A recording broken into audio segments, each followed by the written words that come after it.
Cuando una persona famosa es diagnosticada con alguna enfermedad, el tema se mete por un ratito en la agenda de los medios.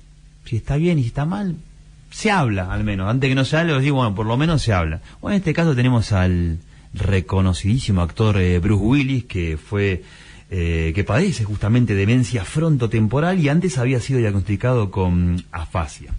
Bueno, sobre este tema y otros temas neurológicos vamos a hablar con nuestro invitado, que es el doctor Alberto Mauriño, médico especialista en neurología y neurología cognitiva de Neurociencias San Isidro. Su matrícula es la 62.223.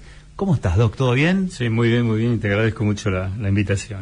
Bueno, muchas gracias por venir. Y ya, antes de decirte, ¿qué te parece que cuando un famoso es diagnosticado con algo, te parece, decís al menos se habla? Porque ahorita se habla en efeméride, ¿no? O decís, ¿está bueno o no? ¿Preferible que se hable o te...? No, preferible que se hable y que se difunda, porque la gente tiene que conocer este tipo de problemas, ¿no? Es muy importante la difusión de las demencias en el mundo, ¿no? Porque cada vez tienen una mayor prevalencia, entonces es bueno que la conozcan para acudir temprano, para hacer diagnósticos tempranos de la enfermedad. Bien, al menos que el disparador sea un famoso, pero que se instale el tema por un tiempo, es importante al menos. Boxeadores o artistas que han tenido Parkinson. Tal cual. Y eso sirve para difundir un poco la enfermedad, ¿no? Porque si no pasaba desapercibida. Es una enfermedad no muy frecuente, pero quizás subdiagnosticada, ¿no? Bien. Ya nos metemos entonces en la primera pregunta. Bueno, ¿qué es la demencia frontotemporal y cuáles son, si podemos describir, los principales síntomas? Bueno, la demencia en realidad forma parte del síndrome demencial, en los cuales está incluido el Alzheimer, la demencia vascular, en orden de frecuencia, ¿no? La demencia del cuerpo de Lewis, que es otra patología interesante y que es muy frecuente y no se conoce tanto, por lo menos en general, y después está la demencia frontotemporal. Ahora, dentro de las demencias degenerativas ocupa el tercer lugar. El Alzheimer, el 80% de los casos, y el 20% restante se puede considerar demencia frontotemporal. Pero constituye lo que nosotros podríamos llamar, porque es bastante complejo la patología y por eso es que es difícil de diagnosticar y a veces y se está estudiando mucho. Constituye lo que llamamos nosotros demencias del lóbulo frontal, que es lo más elaborado que tenemos los seres humanos y que nos diferencia de los animales, ¿no es cierto? El lóbulo frontal es donde se planifican, se estructuran todos los estímulos que uno recibe, tanto de memoria y de aprendizaje sensoriales, etcétera. La demencia frontotemporal entonces tiene una prevalencia relativamente baja. Por ejemplo, en el mundo está entre 15 y 20 cada 100.000 habitantes de pacientes. Y si hacemos una relación con respecto a la Argentina, con el último censo, más o menos la característica fundamental que tiene es la edad de aparición. La enfermedad de Alzheimer ocurre después de los 65 años. En este tipo de deterioro cognitivo, en la demencia frontotemporal, parecen personas jóvenes, en general entre 40 y 65 años y menores de 60 años. Dentro de los menores de 60 años es la primera causa de demencia. O sea, ahí no el Alzheimer, sino la demencia frontotemporal. Es un grupo heterogéneo de enfermedades en las cuales comparten y se superponen, ¿no es cierto?, se solapan en los síntomas, entre síntomas clínicos. Últimamente, en los últimos años que se ha hecho mucha investigación, hallazgos histopatológicos y la genética. Antes, en el año 1892, cuando la descubrió Arnold Pick, que fue el que describió la enfermedad, por primera vez en 4 o 5 pacientes y en uno de 72 años. En el siglo XIX estamos hablando. En el siglo XIX. Él lo describió por la clínica, por los síntomas. Y en el año más o menos 1910-1911, Alzheimer describió la anatomopatología. En esa época entonces se diagnosticaba de esa manera, clínicamente, y en aquellos que fallecían se les hacía la autopsia y se encontraban los cuerpos de Pick, que así nos nombró en honor a Pick y Alzheimer.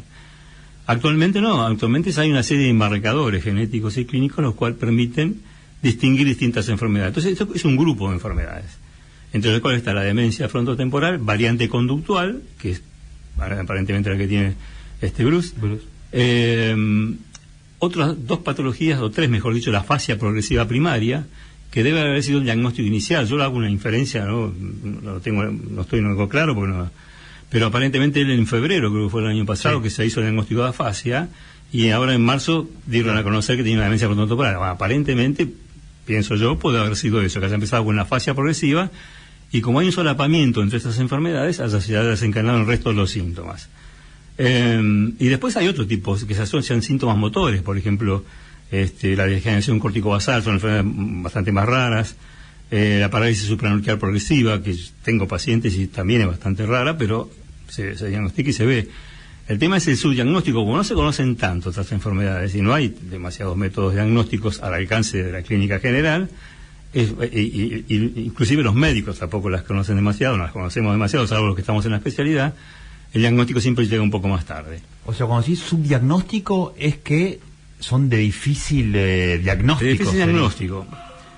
Y entonces la demencia frontotemporal es un trastorno que afecta el lóbulo frontal, que trae trastornos de conducta, trastornos de lenguaje, puede traer trastornos motores y típicamente la atrofia, el achicamiento, para que se entienda más claro, de la parte frontal y temporal del cerebro. Bien, bien. Eso y así lo describió Arnold Pick, ¿no? A ver, definamos afasia, ¿no? Que puede llegar a tener un vínculo con la demencia. ¿Qué es ese? La afasia es un trastorno del lenguaje en el cual hay un trastorno para encontrar, para que se quede claro, no es la definición, para encontrar, para usar, para comprender o para elaborar palabras del lenguaje.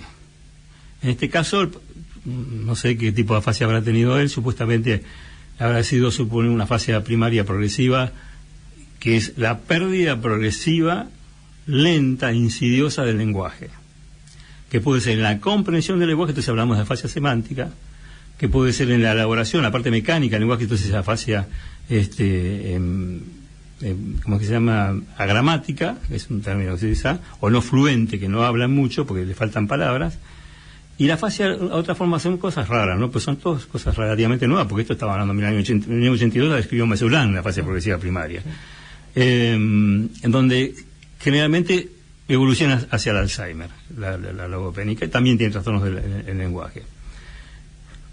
Diferente es a la afasia que aparece en una enfermedad ictal, como en un accidente cerebrovascular, en que uno de los síntomas iniciales, previos inclusive, que pueden aparecer lo que se llama disartria, dificultad para articular, pero también cuando se afecta áreas primarias motoras, por ejemplo, el área premotora, trae trastorno en la elaboración del lenguaje directo, no puede hablar el paciente. Pero esto ocurre en forma aguda, de golpe. El paciente tiene un accidente vascular o un accidente isquémico transitorio previo, entonces presenta un cuadro de disartria y que en 24 horas desaparece. Ahora, si el accidente cerebral está establecido, pueden tener afasia o acompañarse de algún otro trastorno focal, una paresia, etcétera, etcétera. Pero es agudo, es ictal. Lo otro es lentamente evolutivo, insidiosamente. Aparece de a poquito, el paciente va perdiendo la capacidad para hablar, primero se olvidan nombres, sustantivos, nombres de las cosas, y allí va evolucionando, depende del tipo de afasia. Nosotros hemos tenido, acá cuando trabajaba en el Hospital de San Isidro, con una licenciada, mi compañera de trabajo inclusive ahora, que es una neuropsicóloga, tuvimos bastantes casos de afasia primaria progresiva, que venían pensando que era un accidente vascular, otro tipo de proceso, un proceso psiquiátrico. Se confunde muchas veces con los cuadros de esquizofrenia, eso, porque el paciente, característicamente la demencia del lóbulo frontotemporal depende la región que esté afectada. Sí. Si bien el cerebro trabaja todo de forma modular, si está afectada la cara orbitaria, lo que está por encima de los ojos, generalmente tienen trastornos de conducta. Esa es la diferencia que tienen con el resto. Si está afectada la parte lateral del lóbulo frontal, la corteza dorsolateral, ¿no es cierto?, del lóbulo frontal, ya hay lo que se llaman trastornos disejecutivos. Entonces, al inicio puede ser o con trastornos de conducta o con trastornos disejecutivos. O trastornos de lenguaje. Bien. Es complejo el diagnóstico, no es fácil. Complejo. Ahí te iba a preguntar, justo me diste en el pie, el tema de la personalidad, o sea, la conducta y el lenguaje tranquilamente están relacionados a esto, a lo que es la demencia frontotemporal, la personalidad, la le cambia la personalidad. Claro. Yo he tenido pacientes, hace poco tengo uno, bueno, ayer tuve otro paciente, cambia totalmente la conducta. Por ejemplo, ayer la señora me decía, mire, mi marido era macanudo, qué sé yo, ahora me pega, me agrede, me insulta. ¿Abruptamente? Lentamente. Lentamente. Es una enfermedad que evoluciona. Generalmente, como te decía anteriormente... La personalidad, digo, o sea, los trastornos de personalidad, ahora los cambios de conducta. Bien. Sí. De ser una persona habitualmente normal, entre comillas, supuestamente con algún trastorno de personalidad, paulatinamente va cambiando sus rasgos de personalidad. Deja de ser la persona que era antes. Entonces, hay dos formas, por ejemplo, de inicio. Los psiquiatras, por ahí ellos hablan de una forma de inicio de apatía, porque uno de los síntomas de la apatía es el desinterés, la pérdida de lenguaje, uno está hablando con el paciente y él está como en otro mundo, en su mundo, y no habla prácticamente, o la forma desinhibida.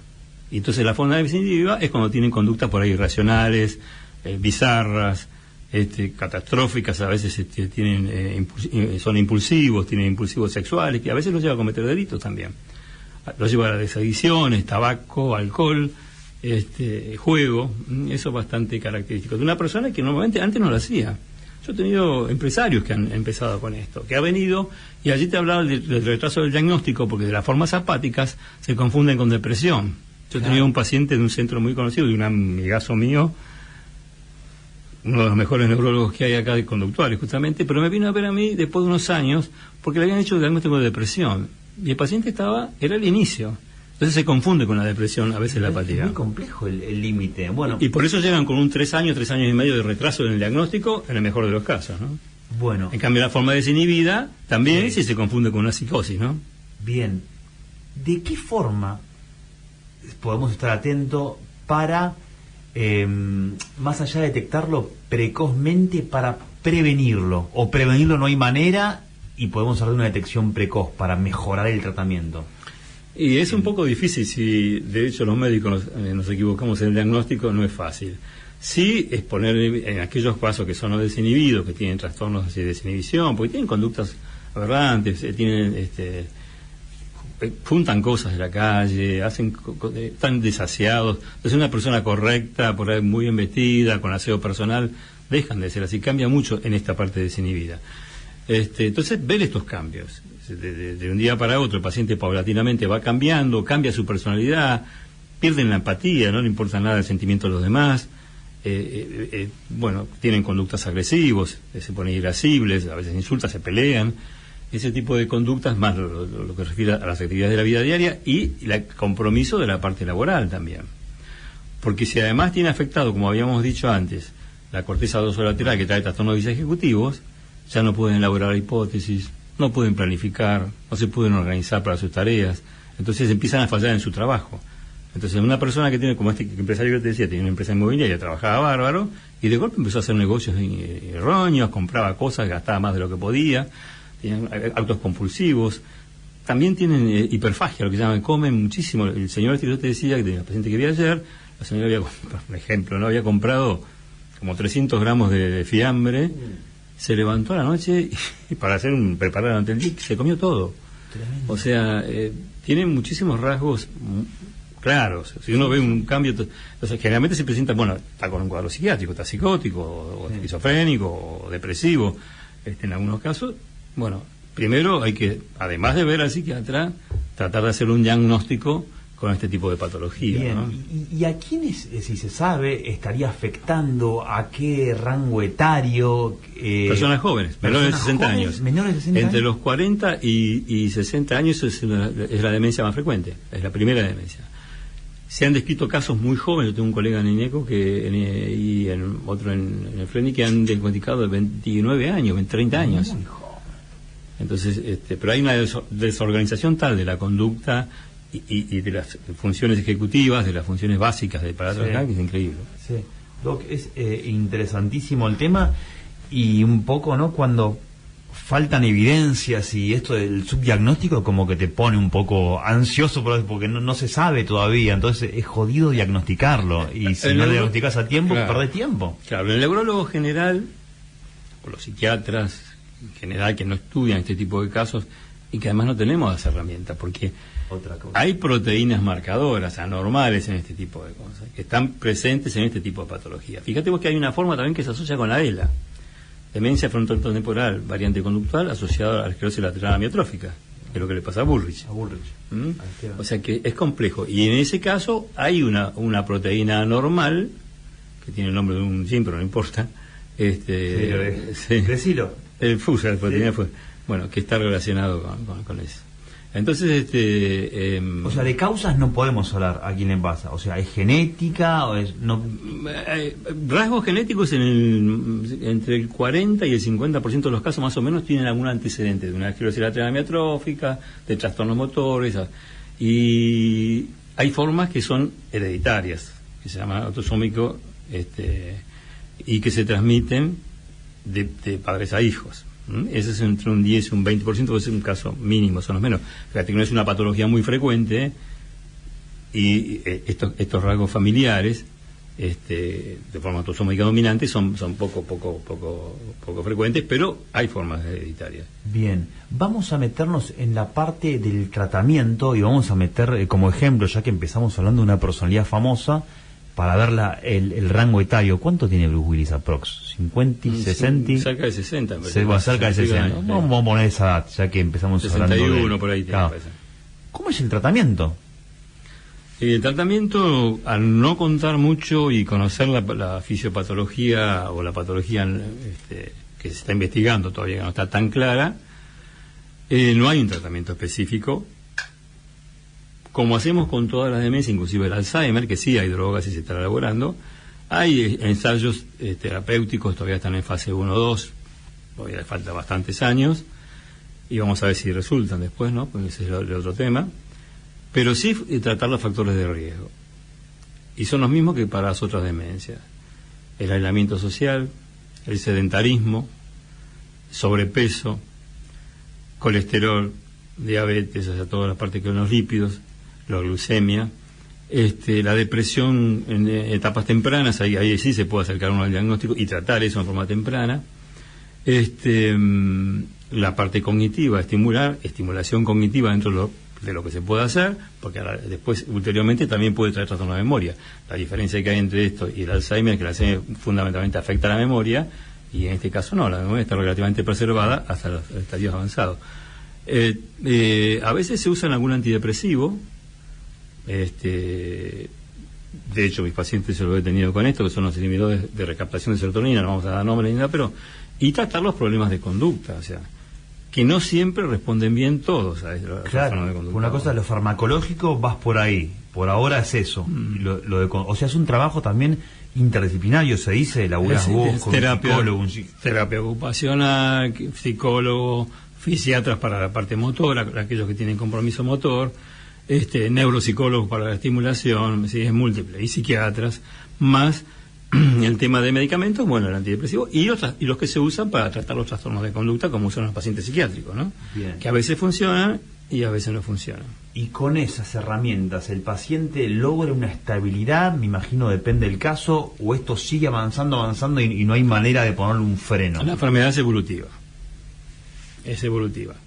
Entre que se hace el diagnóstico y se demoran 3 o 4 años, más o menos uno que tiene que calcular 10 años en la evolución. Una enfermedad no tan rápidamente evoluciona, como puede ser otro tipo de enfermedades graves, un tumor, una cosa así, pero es evolutiva. Algunas no es una regla, algunos evolucionan en tiempo más, otros menos, depende del inicio, la forma de inicio, la forma clínica que tenga, ¿no? O sea, en este caso, una persona que era actor, o sea, va a ser casi imposible que pueda volver a trabajar de lo que le gustaba. Y él es consciente de eso, porque él, me decías, la memoria, o sea, sí, mentalmente él sabe que padece eso. ¿Cómo es? En determinada instancia, sí, la pérdida de lenguaje sí lo va notando. En determinada instancia hay una forma que se llama nosognosia, que hay una falta de conocimiento de esa enfermedad. Por eso cuando a veces viene a la consulta y dice, bueno, ¿para qué vengo acá? Yo estoy lo más bien. Porque él nota que la memoria está intacta. Entonces uno siempre piensa, tengo Alzheimer, me falla la memoria. En este caso no. Yo he visto unas últimas películas, el otro día en Netflix vi de Bruce Willis, está cambiado. Ahora que sé que tiene el problema, porque se veía. Qué buen detalle. Porque si ves las últimas, fíjate, vas a ver cómo va cambiando la actuación de él. Qué buen dato. Se ve muchas veces, en el Alzheimer, por ejemplo, yo tenía una paciente que era pintora, y yo le hice un seguimiento desde que estaba mejor obras de arte. Esos cuadros, y cómo va variando. supongo que la actuación, por lo que he visto, y aparte la gestualidad, todo ha cambiado mucho. Conserva algunos signos típicos de su actuación, pero por lo menos yo lo he notado, no sé si será ya que subjetivamente, sabiendo que tiene esto... Qué buena apreciación. Pero si te fijas vas a ver que hay cambios. Bien. Inclusive ha tenido problemas en la actuación, si no mal no recuerdo, en los últimos momentos ha tenido problemas con la actuación. Sí, algo había leído, sí, tal cual. Si uno, claro, va juntando todo, ¿no? Empieza a atar cabos y dice, mira esto, pero así es la realidad. Doc, me hablaba recién de un libro que están por escribir un capítulo, o vos estás por escribir un capítulo justamente de demencia frontotemporal. Contame un poco. Yo me especializo mucho en Alzheimer, más que en demencia en general, pero sí, nos juntamos con unos colegas y todavía no, me falta justo el capítulo mío, porque es el más complejo. Estamos sacando un libro para los médicos neurólogos y psiquiatras que quieran, con todos los capítulos, no solamente de demencia, sino de neurología general, ¿no?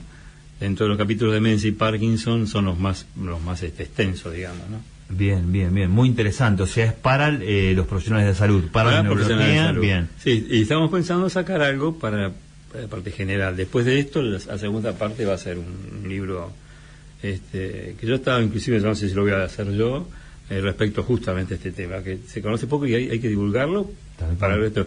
Lo que pasa es que adaptarlo a la población general no es fácil. Una acostumbrada a la clase de medicina es un desafío. No es fácil. Doc, ¿y cómo nace esta motivación así de colegas? ¿No vamos a hacer un libro? O sea, ¿se le ocurre a uno, te lo propone? Sí, requiere tiempo también, ¿no? Más allá de la pasión. Y lleva tiempo y tengo que a veces dedicarle un fin de semana, me da bastante feo. Por eso me atrasé un poco porque estuve de vacaciones. Pero sí, no, es interesante de leer y aprender cosas nuevas y querer divulgar, ¿no? Y yo tengo los otros colegas, uno es docente, autorizado, profesor titular de neurología, entonces a partir de él, que le encanta escribir, tiene más tiempo para escribir, porque por ahí no tiene que trabajar tanto como yo, claro. pero sí, nace de ahí. Siempre tuvimos intención y hemos publicado trabajos con Viviana, tenemos muchísimos trabajos hechos en la Universidad de Buenos Aires con el sector del lenguaje, con respecto justo a fase progresiva por primaria y otros cuadros, ¿no? de demencia, de Alzheimer y otras cosas. ¿Cuántos años llevas ya en las pistas ejerciendo la neurología? Se van a dar cuenta de mi edad. Yo ya llevo 35 años. Sí, 35 años. Y que me dedico casi exclusivamente a la demencia del año 87, 88, por ahí que empecé a hacer. Acá en provincia vemos todo, nosotros no tenemos la posibilidad porque la demanda es múltiple. Yo estuve trabajando en INECO en un momento que hacía protocolos de investigación para la enfermedad de Alzheimer y ahí sí me dedicaba exclusivamente a eso, a hacer un protocolo de investigación que ahora he dejado un poquito. Después de la pandemia medio que se complica mucho, ¿no? Y complica mucho. Acá en Argentina es bastante difícil reclutar pacientes, porque todo el mundo piensa, me van a usar para conejillos de indias. En realidad, es la forma de hacer. Y además está la posibilidad de que aquí el que recibe la medicación, pero lo que pasa es que a veces se hace con placebo. Claro. Entonces, como se hace doble ciego, se dice, uno no sabe, ni yo sé, ni el paciente sabe lo que va a recibir. Son las reglas justamente. Claro. ¿Sí? Entonces, puede recibir la medicación o no. Después, generalmente, cuando termina el protocolo, se determina si funciona bien la droga, se le da la droga. Pero es muy importante la investigación. Pero vos decís que faltan voluntarios quizás para eso. Porque la está gente, el estigma del conejillo de India, el prejuicio, mejor dicho. El prejuicio y el estigma de que sí, ¿cómo me voy a poner? Me van a dar algo, me va a hacer mal. Y la verdad que están súper controlados. Te digo, nosotros cuando le hacíamos estas pruebas, hay controles clínicos de laboratorio mensuales al principio, o sea, el paciente está muy cuidado. Es científico, no es que los está sometiendo. Con absoluta seguridad, controlado por el ANMAT, obviamente, controlado por internacionalmente, por la FDA, o sea, uno está muy cuidado en ese tipo de protocolos, con un ingreso de protocolos, y de Alzheimer, y habrá de muchas otras enfermedades, ¿no? Pero es muy importante la investigación. Coincido. Bueno, vamos a meternos en otro tema. Mayo es el mes del cáncer cerebral. En Argentina se diagnostican unos 1.500 casos de cáncer de cerebro por año, ¿no? Estos tumores cerebrales malignos. Y a nivel mundial, la OMS dice que hay unos 300.000 casos aproximadamente. Bueno, vamos a empezar definiendo qué es el cáncer cerebral o tumor cerebral. Claro, el tumor cerebral en realidad involucra un proceso ocupante, ¿no es cierto? Un ocupante de espacio. Es una formación ocupante de espacio. Pero no quiere decir que todo sea cáncer, que sea maligno. Puede ser benigno, puede ser un cuerpo extraño, puede ser una infección, un absceso, puede ser varios los tumores cerebrales. Y dentro de los tumores cerebrales es un proceso formado por células anómalas que pierden el control normal, porque todos fabricamos células anómalas, pero fisiológicamente hay un fenómeno que se llama apoptosis, que es muerte celular programada, en el cual las células que no tienen que seguir creciendo porque son anómalas se eliminan. Cuando falla ese proceso, se produce una acumulación anormal de células de una manera un poco exorbitante, porque hay mucha mitosis, se produce en mayor cantidad, producen una lesión. La diferencia es que estas lesiones pueden ser o benignas o malignas, primarias del cerebro o fuera del cerebro, cuando nacen en otros órganos, lo llamamos metástasis, que también pueden ser malignas, en general son malignas, y depende del lugar y el tamaño que tengan, es el compromiso que van a dar al individuo, ¿no? En general, el 70% de los tumores, hablando en forma general, ya no del cáncer, son benignos. Y el resto, el 30% restante, son malignos. De ese 70%, casi el 80%, entre 50 y 100% son lo que nosotros llamamos meningiomas, porque los tumores pueden nacer de distintos tejidos del cerebro, o distintas células. Los malignos más frecuentes, que sería el 80% de los tumores malignos, son lo que se originan de la glía, que es el tejido de sostén del cerebro. Están las neuronas y el tejido de sostén. Estos gliomas tienen distintos grados de malignidad, son de alto grado o de bajo grado. Cuanto más grados tenga, peor, de ¿no? de 1 a 4 son más malignos. ¿Por qué? Porque tienen un crecimiento rápido, infiltran, destruyen el tejido circundante y lo que le da más malignidad es la rapidez con que se diseminan. Puede iniciarse en un hemisferio del cerebro y programarse por lo que se llama cuerpo calloso, que es las fibras donde se une un cerebro con otro y se prolongan hacia el otro hemisferio. Eso da grado de malignidad. Y después se pueden originar, por ejemplo, de las meninges, y si se da de la meninge, es lo que llamamos meningioma, que son benignos, tumores encapsulados, y la malignidad que puede dar un tumor benigno de este estilo, por ejemplo, un meningioma, depende del sitio donde se encuentre y del tamaño y la rapidez de crecimiento. Entonces, generalmente los meningiomas son benignos, tienen un seguimiento largo, uno, si son pequeños, los va controlando, tienen milímetros, los va controlando semestralmente o anualmente o cada 2 años con estudios, con neuroimágenes. Y bueno, se ve si continúan el crecimiento y aumentan un tamaño considerable, es quirúrgico el tratamiento. Y después están los otros, los que se originan de las glándulas, por ejemplo, como la hipófisis o la glándula pineal. Entonces ahí tenemos los adenomas de hipófisis, que también tienen un crecimiento que puede ser anormal, si crece muy rápido. Están los que se llaman macroadenomas, que pueden comprometer por el lugar que está, por debajo de lo que se llama quiasma óptico, que es donde se divide el nervio óptico, y pueden comprometer dando lo que se llama hemianopsia, una hemianopsia de los dos lados, hemianopsia bitemporal se llama. Es como si tuviera las orejeras estas de caballo que no ve al costado. Ah. Y los piñalomas, que son tumores un poco más también de glándula pineal, son tumores benignos que pueden tener o no un tratamiento quirúrgico. Los tumores funcionantes, como los adenomas, que producen por ahí la hormona esta de prolactina, que es la de la lactancia, claro, se tratan con medicamentos. Sí. Entonces evita que crezcan, lo mismo que los otros adenomas. Sí. Y cuando crecen demasiado y ya comprometen, se puede hacer una cirugía que se llama trasectofenoidal, se hace a través de la bajo de nariz y bueno, se elimina el tumor. Ahora justo hoy nos toca hablar de 2 temas que lamentablemente, o sea, no hay mucha esperanza, porque si un tumor cerebral es maligno, ¿qué porcentaje hay de extirparlo, que se cure? O si un tumor cerebral es maligno, o sea... Depende del sitio donde esté. Depende del sitio. Y la rapidez del crecimiento. Bien. Si es maligno, porque claro, depende del abordaje, porque si está en un lugar que no es abordable, que se necesita cerca del tronco cerebral, es muy profundo, para ingresar uno provoca un daño muy grande en el cerebro que al final deja unas secuelas enormes. Entonces, pero generalmente los tumores malignos deberían ser quirúrgicos en todos los casos, sí, que se pueda operar. Sí.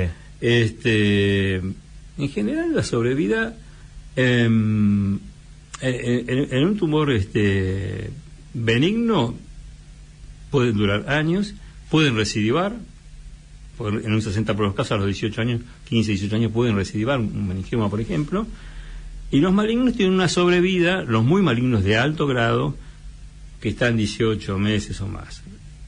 Es variable. Que un astrocitoma, por ejemplo, es maligno, ¿no? Un astrocitoma, ¿no? Un astrocitoma es un tumor un grado 2, 3. Un glioblastoma. No la contás, un grado 2, 3. Claro, o sea, lo podés extirpar, pero igual ya está. Pero claro. Claro, entonces, en un término de un año y medio se puede llegar. Ahora, es variable. Yo tuve un paciente que tuvo un glioma de alto grado, que ya hace 2 años que se operaron. Porque si está en un lugar abordable y se puede extraer totalmente el tumor, claro, y bueno, va a tener una sobrevida mucho más larga. Además de eso, aquellos que no se pueden operar, se hace radioterapia convencional o radiocirugía,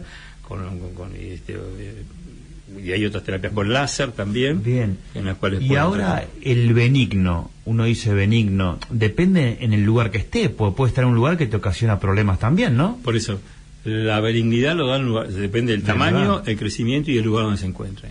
Si se encuentra muy profundo y cerca de zonas vitales y crece rápidamente, ya deja de ser benigno y hay que operarlo, sí o sí, siempre y cuando sea abordable. Si no, hay que recurrir a la radioterapia, a la quimioterapia, a la radiocirugía. Claro. Lo que pasa es que los tumores benignos, cuando uno hace la histología, las células que están dentro del tumor son benignas y son encapsulados. Bien.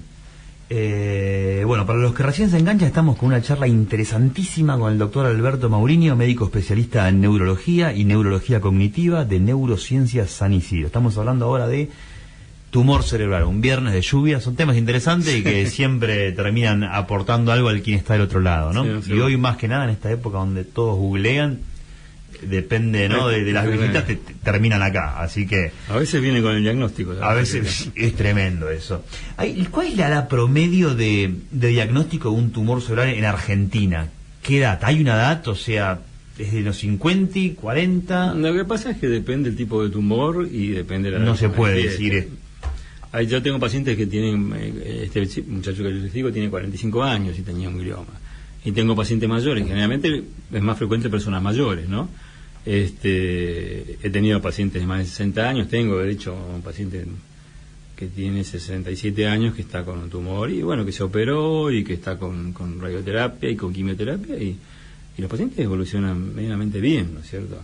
Como así también en el hospital hemos tenido pacientes que teníamos con los neurocirujanos que trabajaban ahí, Fontana University, que ahora ya se han jubilado. Oh, bueno, sí, dos genios.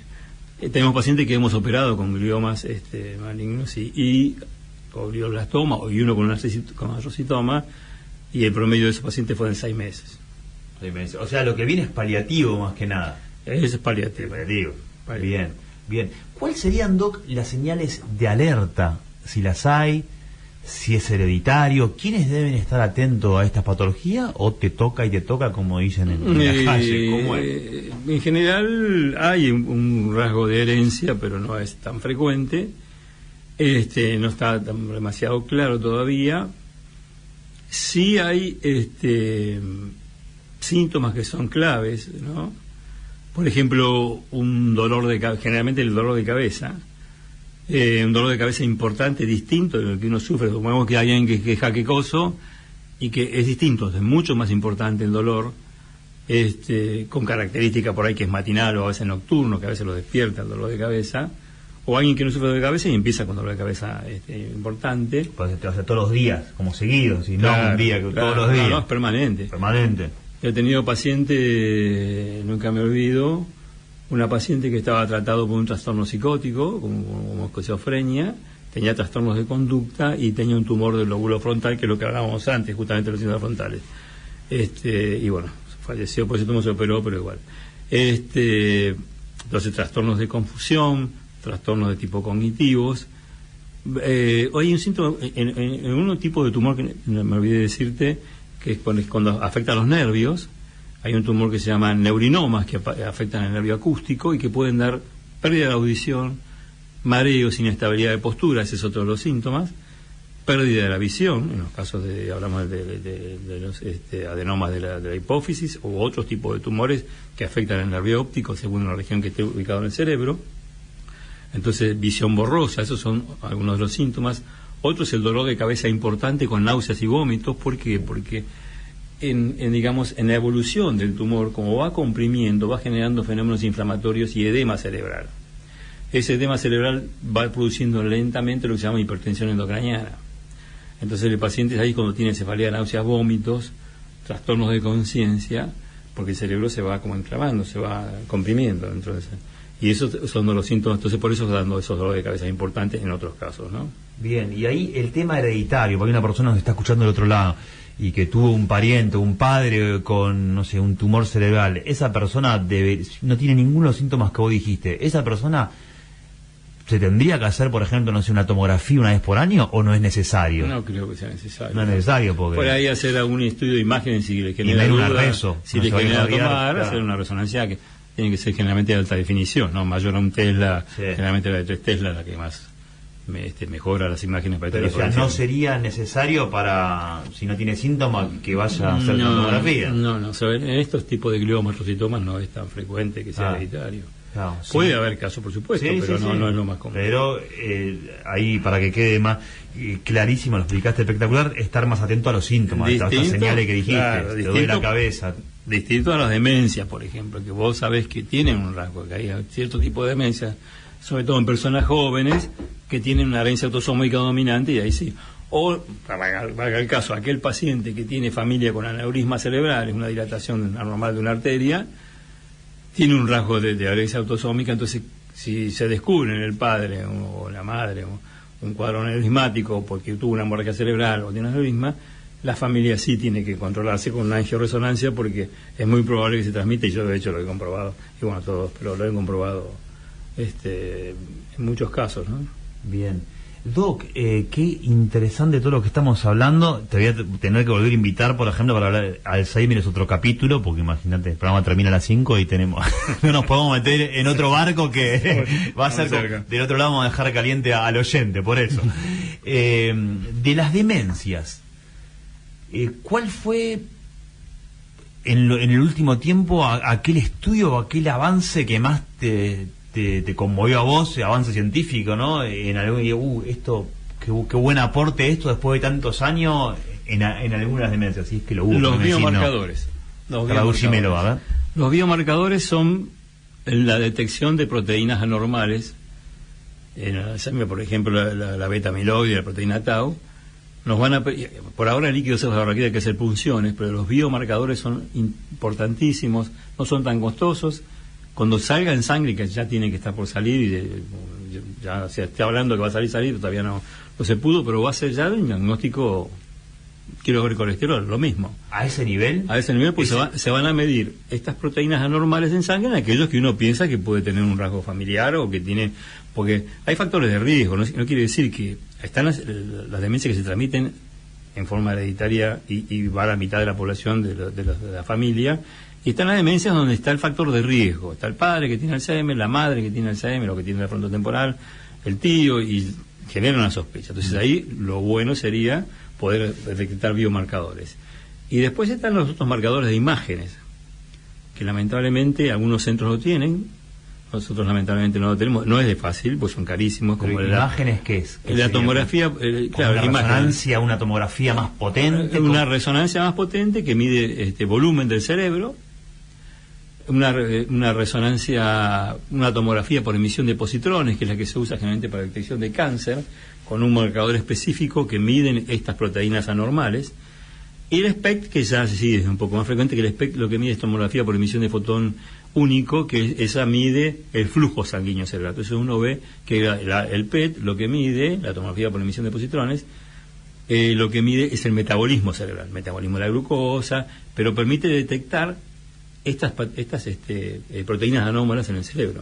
O sea, el principal aporte sería ganar tiempo. ¿no? Y que la persona, en el caso de los biomarcadores, un estudio de laboratorio sería, vos te vas, lo incluís, tú, acá eso está. fue una bisagra muy importante. ¿Años? ¿Estamos hablando qué años? Va, todavía no salió, me está diciendo. El PET sí, el PET. El biomarcador, digo. Los biomarcadores en sangre sí, todavía no. Ya tienen que salir, ya está. Lo que sí salió es el líquido cefalorraquídeo. Lo que pasa es que hay que llevar a un paciente a hacer una punción, son costosos también. En sangre va a ser mucho más económico, porque para hacer punción lumbar hay que internar al paciente. A nadie le gusta que le pinchen la espalda, sí. Hay que extraer el líquido. No es un estudio complicado ni nada por el estilo, pero bueno, eso genera algún rechazo por parte de la gente. Pero es interesante y estaría bueno poder hacerlo, ¿no? ¿Qué te parece, Doc? Apasionante la charla, te voy haciendo las últimas. Te digo, sí. Otra cosa que te quería avisar. Estos marcadores, estas anomalías, aparecen entre 10 y 15 años antes de que empiecen los síntomas de la enfermedad. En el Alzheimer, por ejemplo, antes de que aparezca, me olvidé las cosas. Bueno, eso se empezó a degenerar el cerebro, son enfermedades neurodegenerativas, se empezaron a producir años antes, de que no tuviera ningún síntoma, entre 10 y 20 años antes. Así que es fantástico. Si uno pudiera hacer eso en esa época, en esos momentos, o hacer un PET, o hacer bueno. Ya es otra historia, ¿cómo lo agarrás? Si uno lo agarra con más tiempo, hay más facilidades en el tratamiento, porque todo esto de tratar los factores de riesgo, que sí, parece que no, pero es importantísimo, actividad física, todo lo que hablamos, evitan o por lo menos prolongan y atrasan la aparición de la enfermedad. Bien. Porque eso es lo que da lo que se llama reserva cognitiva. Uno prepara el cerebro para que pueda resistir a la enfermedad. Increíble. Doc, cada vez se habla más de inteligencia artificial y aplicado también muy de a poco a la medicina. ¿Cómo te toca ese tema? ¿Ves algo esperanzador? ¿Falta un montón? ¿Lo ves tipo...? Sí, para los médicos, para la parte clínica, no tanto, sí facilitaría, ¿no? Porque uno tiene, en una computadora, tiene la posibilidad del teléfono mismo, de la posibilidad de decir, bueno, tengo tal cosa, y ya te da un diagnóstico aproximado. Lo que pasa es que falta la empatía, la entrevista, ver al paciente y hablar con el paciente. Sí, por ejemplo, en neuroimágenes, sí, en neuroimágenes te ayuda, pero espectacularmente. O sea, te complementa. Te complementa porque te dice, hay que ir a buscar acá, te dice la inteligencia. Dice, bueno, busquen en tal y tal sector el equipo de imágenes. ¿A dónde la investigación ahí? Y te aclaran mucho las imágenes, te aclaran mucho. Yo creo que dentro de un tiempo las neuroimágenes van a ser con la inteligencia artificial, ¿no? No descarta al médico nunca, pero eso va a facilitar muchísimo el diagnóstico, va a aproximar más al diagnóstico. Y en la parte de medicina general también, ¿viste? Yo creo que esto es lo nuevo, ¿no? Hay que adaptarse. Hay que adaptarse y es yo lo veo así también, como un complemento, ¿viste? Se lo pregunto a todos los que vienen, ¿no? Lo veo como un complemento. Después está el que le tiene miedo, después está el que se imagina un hospital lleno de robots. La gente se asusta un poquito. Se asusta. Y se asustan también porque, claro, que es algo que no tiene sentimiento, que no tiene nada, pero ajusta el diagnóstico y, bueno, después aportado por la facilita al médico el diagnóstico. El tema, un poco yo creo el temor de la gente, inclusive en la parte de docencia, es el temor al trabajo, perder el trabajo, ¿no? Claro. Sí. Uno se mete en ChatGPT y pregunta lo que pregunte, y yo te digo, le he preguntado a propósito, en cosas de esto, por ejemplo, que yo conozco, para ver qué me contesta, para ver si está bien, y realmente te digo que es muy acertado. Te dejó muy acertado. Me dejó simplificado, por supuesto. Sí. Pero bien, pero bien, si empieza así más adelante, claro, te puede contestar. Vos le pedís una definición, que es la fascia progresiva, y te da claramente lo que es la definición de la fascia progresiva. Está muy bueno. La verdad que es algo que nació para quedar. Y dentro de poco vas a ir a ver al robot médico. Doc, te hago la última. ¿Cómo ves esto que lo hago a nivel macro, en general? ¿Cómo ves a la salud pública en general, a nivel nacional en Argentina? Está complicado. Está muy complicado el tema. Yo digo desde la esfera mía, ahora yo ya no estoy en un hospital, no sé cómo estará. En general, de la salud pública. En general está muy complicada, en Argentina está complicada y de tal manera que se comprometen las obras sociales, están comprometidas las prepagas y los médicos están medio que rebelándose y no están atendiendo las obras sociales y la prepaga y la gente tiene que recurrir a su bolsillo, lamentablemente. Está muy difícil la medicina, porque el médico cobra muy tarde, los enfermeros cobran muy tarde, cobran poco, los gastos, supongo, de la salud pública y son enormes, porque hay drogas que valen. Yo tengo productos. El otro día hay un medicamento a un paciente. Y me dice, mire, doctor, no tengo. Traté de conseguirle muestras. 50, 60 mil pesos. Es un producto que tiene que tomar todos los días. Uno, de tantos. Generalmente hablamos con secretarios de salud de todos los municipios y de todos los colores políticos, de muchos. Y se está viendo hace mucho tiempo un pasaje del tipo que larga la prepaga porque ya no puede más y lleva a la salud pública. Porque es responsabilidad de salud pública, es la realidad. Ahora, fíjate vos los costos que tiene la salud pública, porque si vos tenés que tener, acá no hay resonador, pero San Fernando, que tiene resonador, por ejemplo. Tigre también tiene, por ejemplo. Y Tigre también, claro. Pacheco tiene un resonador muy impensado bueno. antes un hospital municipal con un resonador. Mira, Pacheco tiene algo que yo no lo conocía y me vino muy bien conocerlo. Tiene el PET. Mirá. El estudio que te decía, complejo, lo tiene Flan y nada más, pero genial, porque yo a mis pacientes los voy a mandar a Pacheco. Claro.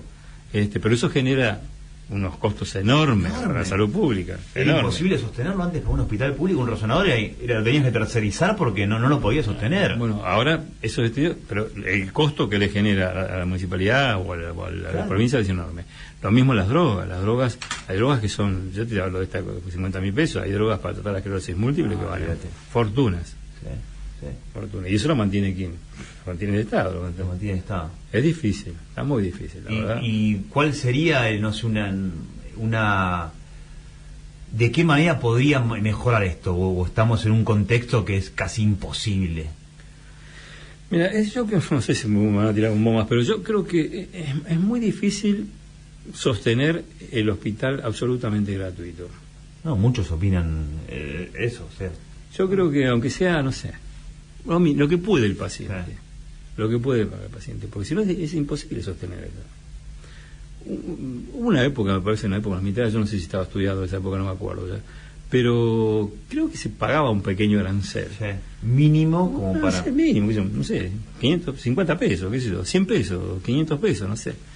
Eso ayudaría muchísimo a sostener, o sea, una parte aunque sea, porque todos los mantiene el municipio. No, a ver, es una opinión importantísima. Tenés años de salud pública de diferentes lugares y como un bono de contribución, porque fíjate que en Latinoamérica yo creo que no sé si somos de los pocos países que tienen la medicina totalmente gratuita para nosotros, más todos los que vengan de cualquier país. Viste, entonces los rusos que venían. Tremendo, sí. Acá es el único lugar, pues yo creo que no. En Chile no hay medicina gratuita, es de manera privada, en Paraguay tampoco, en Uruguay tampoco. Es difícil pensar la medicina. Está buenísimo lo que se hace acá, me parece bárbaro, pero ¿cómo lo sostenés? Y por eso se está decayendo. Y por eso está decayendo. Es un círculo aparte. Es muy difícil sostener. Es muy difícil. Doctor Alberto Maurinho, un gustazo que hayas pasado por Noticias Salud y bueno, ya te dejamos acá al aire la próxima invitación, Alzheimer, y vamos craneando qué otro tema podemos hablar. Dale, te agradezco muchísimo. Bien? Muy bien, la verdad que fue muy agradable charlar con vos.